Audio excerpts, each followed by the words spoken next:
Au monde ce mardi après-midi à l'aéroport international de Yaoundé, Simalène, pour accueillir le président de l'Assemblée nationale de Côte d'Ivoire, Guillaume Soro. Le président de l'Assemblée nationale du pays hôte, Cavagné Nguyen Gibril, le réseau panafricain des parlementaires, les députés du groupe d'amitié Côte d'Ivoire-Cameroun, le réseau des jeunes volontaires francophones, ainsi qu'une forte délégation de la communauté ivoirienne vivant au Cameroun. Tous sont venus dire à quoi bas au président Soro, lui traduit leur soutien dans ses actions de réconciliation, d'unité et de paix en Côte d'Ivoire, et également le féliciter pour tout ce qu'il fait pour le rapprochement des parlements africains.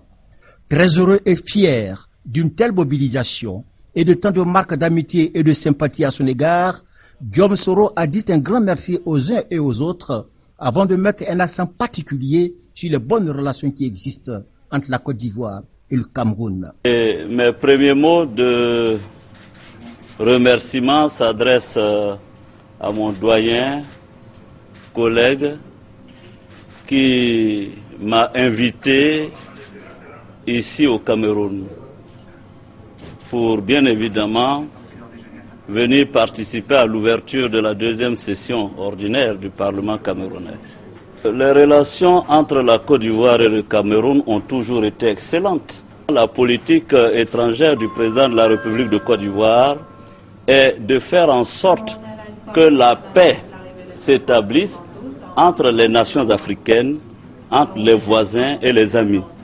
Il nous a instruit, toutes les institutions et son gouvernement, de faire en sorte de réchauffer, de faire en sorte de revigorer, de consolider ces relations. En ce qui concerne la réconciliation en Côte d'Ivoire, le président du Parlement ivoirien a dit que c'est un processus qui est en marche. Depuis 3 ans, le gouvernement, le président de la République à sa tête, travaille au rapprochement des différentes positions. Le défi en Côte d'Ivoire est de faire en sorte de transformer l'ennemi en adversaire, ensuite en ami.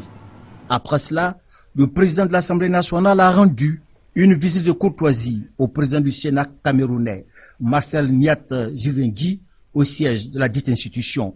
Au menu des échanges, les questions relatives aux deux institutions et la démocratie qui doit avoir une part de choix au Parlement et au Sénat.